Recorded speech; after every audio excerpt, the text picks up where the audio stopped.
Hi, it's Todd of Todd's Workshop here, and today we're going to talk about slings. So these were used really from prehistory. Of course, we know David and Goliath in the Bible. The Romans absolutely loved them. They were used right through medieval Europe, and actually if you look at the injury records of castle sieges, obviously there's a lot of ballistic weapons like arrows and crossbow bolts and spears and things, but there's also an awful lot of slingshot injuries, and they were absolutely devastating in their power.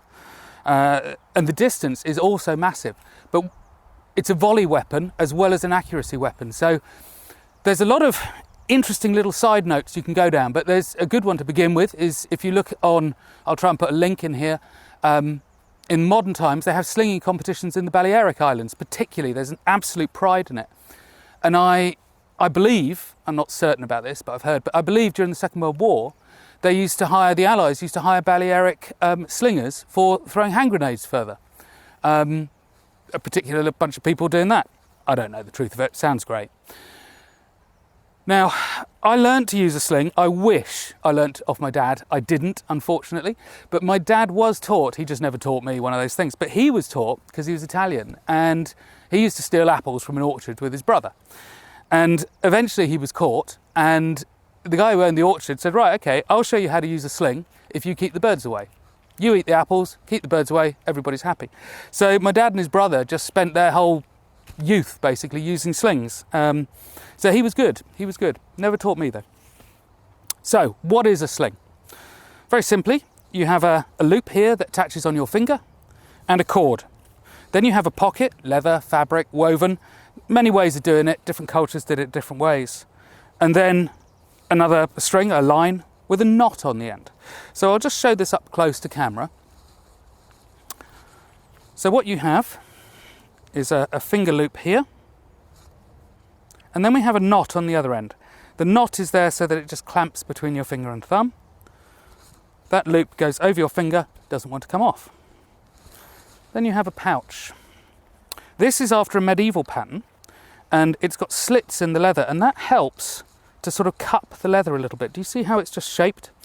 That helps to stop stones and other projectiles falling out from the pouch. Romans didn't do that, but they tended to use a softer leather. So there are just different ways of doing it. I went on a particularly boring holiday once where there was fabulous stones all over the beach and I wanted to sling. So I went down the hardware shop and I just bought some string and I wove a sling, and it worked really nicely. So we can use a stone like this, and that works fine, and it's cheap, it's free. All you got to do is find them. I find a stone of about 3 ounces, about 75, 80 grams, works well, but it depends on how long your strings are, and these are all the things you'll find out. The Romans seem to think much the same as me, and they used to use lead shot. Now this is, I made a hole in the ground and I just poured some hot lead into it. Use your finger, sand works fine. And the Romans used to do emergency ones like this, but usually they'd cast them beautifully.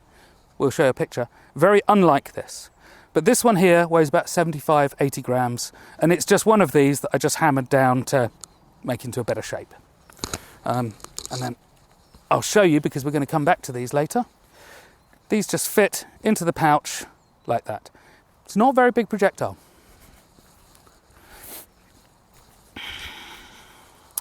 So, how do you use it? Well, I have a cameraman right next to me, and you may have seen, and it is very true, things go wrong. You don't always throw it the direction you want to throw it. Sometimes it comes out backwards. The good news is actually if it doesn't go the direction you want it to go, generally it doesn't have that much force to it.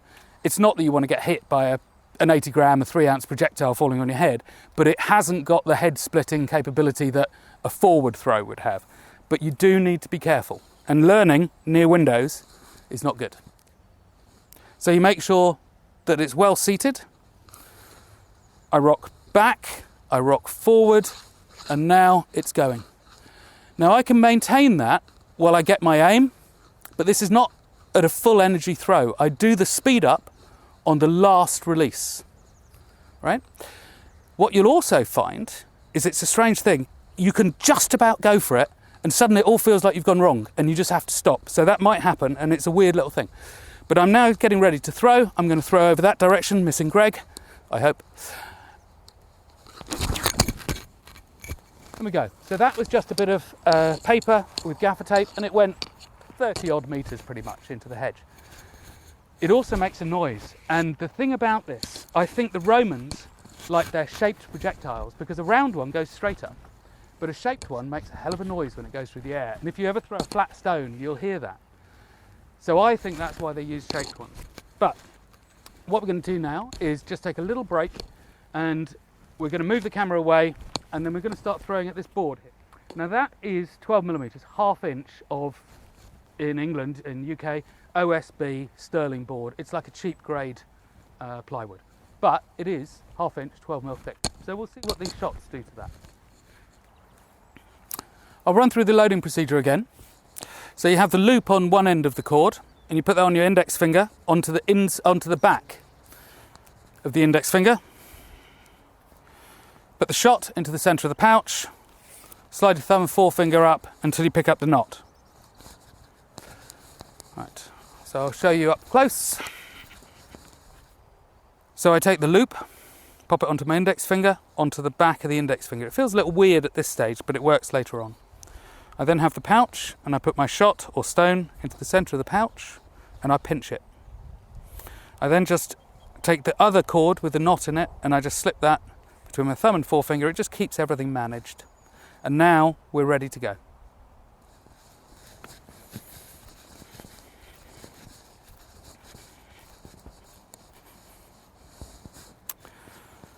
So it's the same as before. I go back, I go forward, and I can now go up. So I'm now just maintaining the stone or the shot in the pouch, really. I have no particular intent at this point. I find you can pick up and throw straight off, but actually you need a bit more skill for that. I haven't got much skill. I don't use this very often. I haven't thrown for years. So I'm maintaining it now, and you get a little bit zen. You pick your target, a bit like shooting an arrow instinctively, and you hope that your shot will go about there. Whoop, fluffed it.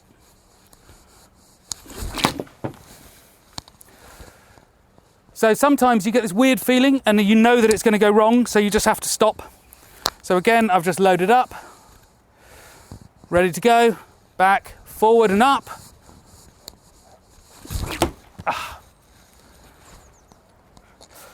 And then the last one that's in here. Cords are a bit tangled, here we go. Back, up,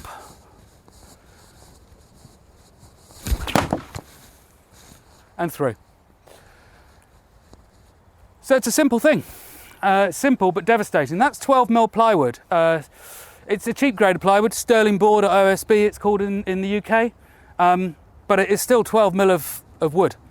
So that is going to make a mess of you. And they did break bones and they did pierce, and you would need to extract them from the flesh. They go in deep. So let's get a different camera angle and have a look.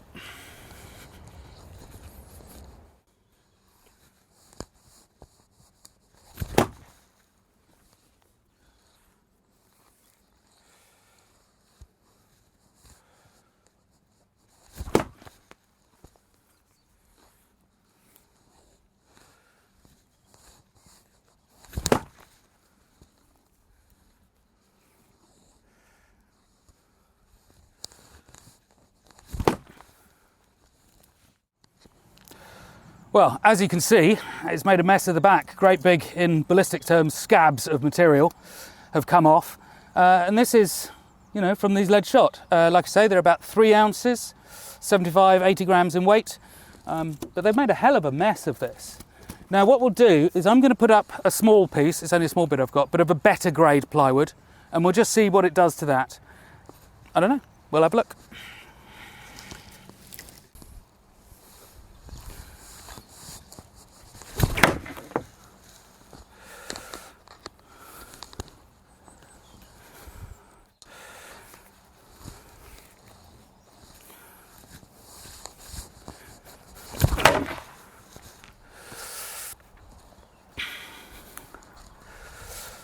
So this was a better grade of plywood here.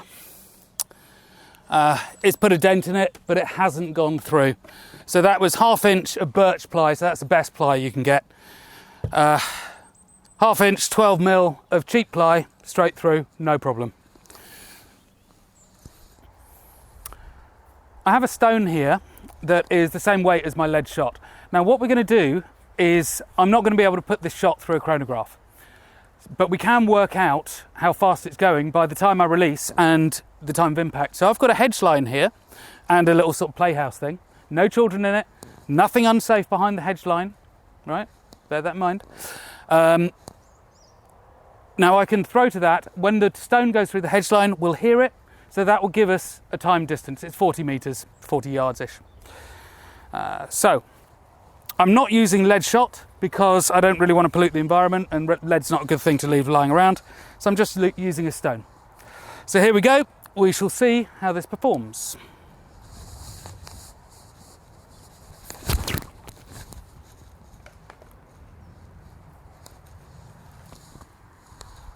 And the time? 2 seconds, 15. 2.15. Right, we'll do another one.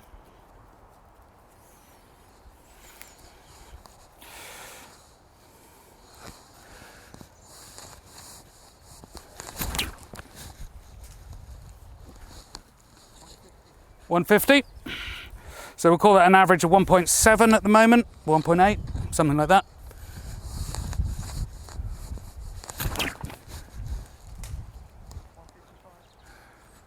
Let's call it 1.6. So 1.6 seconds. We're going to do some quick maths now. I've now thrown the shot.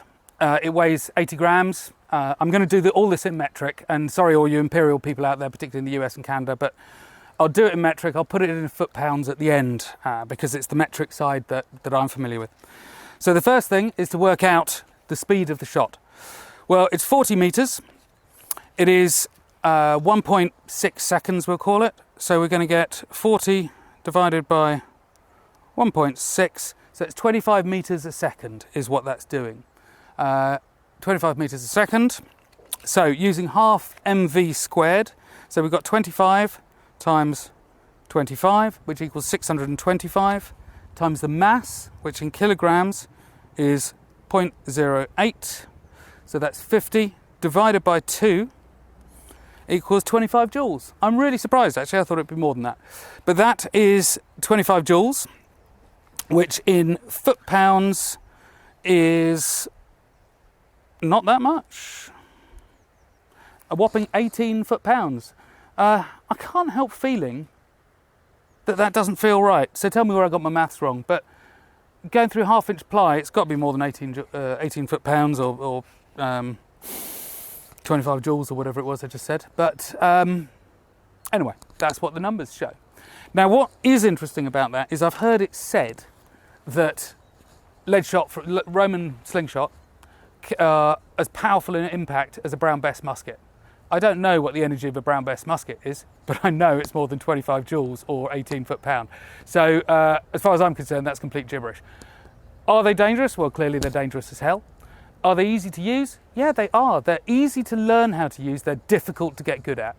But if you want to have a go, just make one. It's dead easy, bit of leather, bit of string. Even a ball of string will make you one if you weave it and you're a bit of ingenuity. Go have a go. They're great. So the medieval, Roman, biblical sling. Fabulous invention, dangerous as hell on the battlefield as a volley weapon. Thanks.